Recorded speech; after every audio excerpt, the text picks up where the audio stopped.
Students, today in this video we will learn about the proof of Gauss law.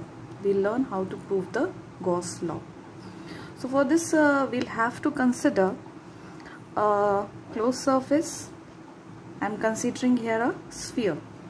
So we'll consider a closed surface, that is sphere, which is enclosing a plus q charge, right, at its center.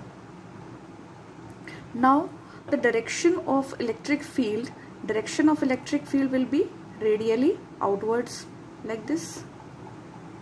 Okay, so these arrows shows the direction of electric field for a positive charge. Now we consider a small element ds.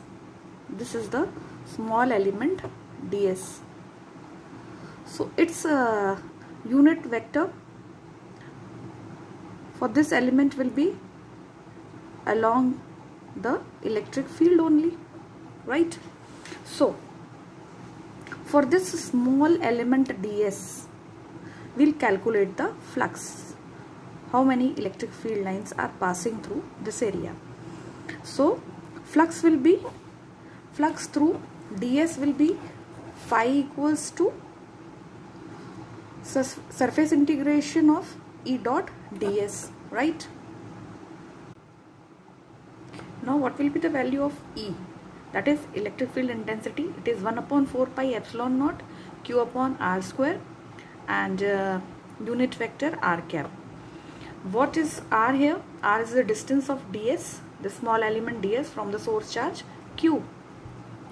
Now we will substitute the value of E, that is 1 upon 4 pi epsilon naught q upon r square r cap in equation 1. So what was equation 1? It is phi equals to surface integration of E dot ds, right?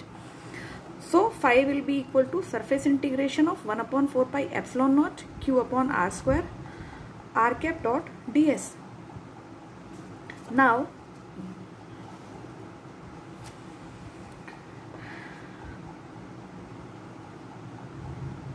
so this term q upon 4 pi epsilon naught being constant, so it can be written outside this integration. So phi is equals to q upon 4 pi epsilon naught surface integration of r dot ds. So what is r? R is unit vector of electric field intensity E, right? And the direction of this r, unit vector r, is along the small element ds that we have considered. So the angle between r cap and ds will be 0, right? So theta will be equal to 0. So cos theta, what is r dot ds? It is r ds cos theta, right? So cos theta for this will be cos theta for 0 degree. Cos theta for 0 degree will be equal to 1, right? So we will write it in the form of phi equals to q upon 4 pi epsilon naught r square surface integral of r ds cos theta. Cos theta is theta is 0 degree, so cos 0 will be 1, right? Now this flux or phi will be equal to q upon 4 pi epsilon naught r square ds. Now this modulus of r, modulus of any unit vector will be 1. So it is surface integration, means what is the surface integration of this small element ds? So it will be equal to the surface area of the sphere. So what is surface area of the sphere? It is 4 pi r square. So integration of surface integration of ds will be 4 pi r square. We'll put this value in this equation. So we'll get phi is equals to q upon 4 pi epsilon naught r square into 4 pi r square. 4 pi cancel out, r square they also cancel out. So flux will be equal to q upon epsilon naught. So this is how we have proved the Gauss law.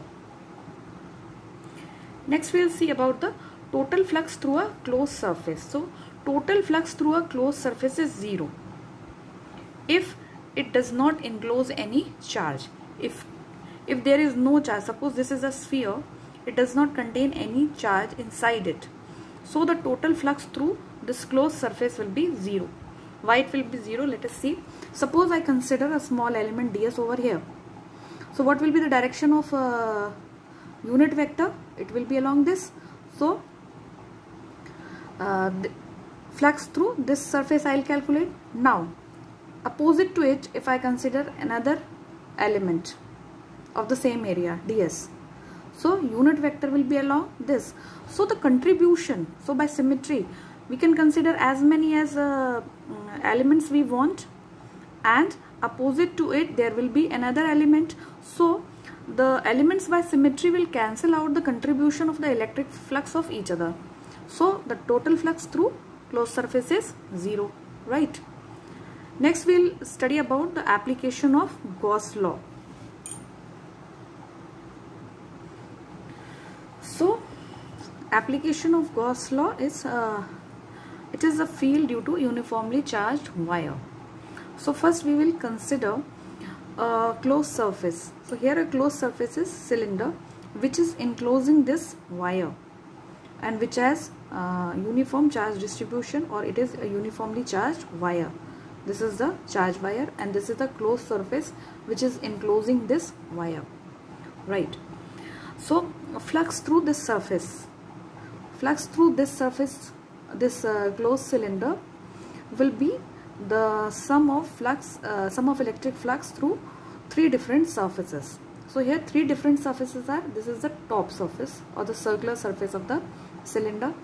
This I have marked as the first surface, okay. Then there is another surface, this is 2, this is the curved surface of the cylinder, right? And the third is the bottom, okay, bottom circle or the bottom circular area. So the flux through this cylinder will be the sum of flux through these 3 surfaces. Now here you can see that if this is a positive charge, so what will be the direction of electric field? It will be radially outwards, because this is a uniformly charged thin wire. So the electric field will be radially outwards. So we are only considering this 2-dimensional figure. So here you can see that this is the direction of electric field for this surface. If we are considering this circular surface, so direction of electric field is towards this direction, and you can consider this direction also, okay. Now what is the direction of unit vector? So unit vector direction is this. So you can see here the angle between unit vector and electric field, it is 90 degree, right? So phi 1 will be equal to E dot this unit vector, but this unit vector is perpendicular, so phi 1 will be 0. Similarly phi 3 will also be 0, right? So phi 1 and phi 2 will be 0. So the flux through the closed surface will be due to this curved surface, okay.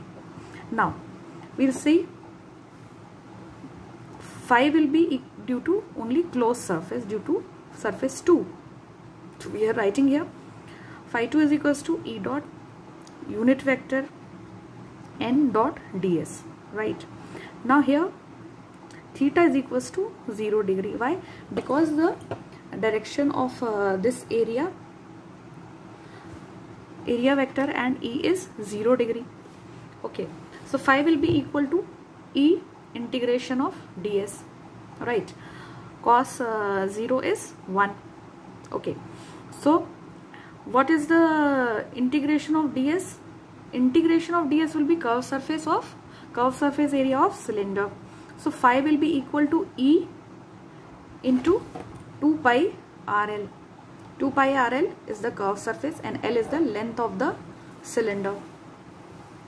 L is the length of this cylinder, right? Okay.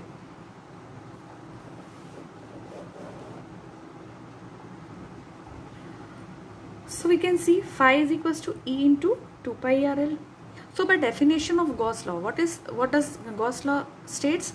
Phi equals to Q upon epsilon naught. So we'll put the value of phi that we have calculated by flux through the surface.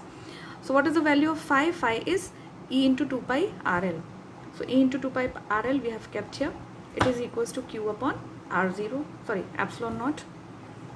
So E will be equal to Q upon epsilon naught 2 pi RL. So wire is, we have already considered that the wire is uniformly charged. So if linear charge density is lambda, which is also equal to charge per unit length, okay, linear density is charge per unit length. So E will be equal to, we are substituting Q upon L by lambda. So E will be equal to lambda upon 2 pi epsilon naught R. So from this expression, what we can conclude? We can conclude that electric field intensity is directly proportional, is inversely proportional to the distance of the charge and the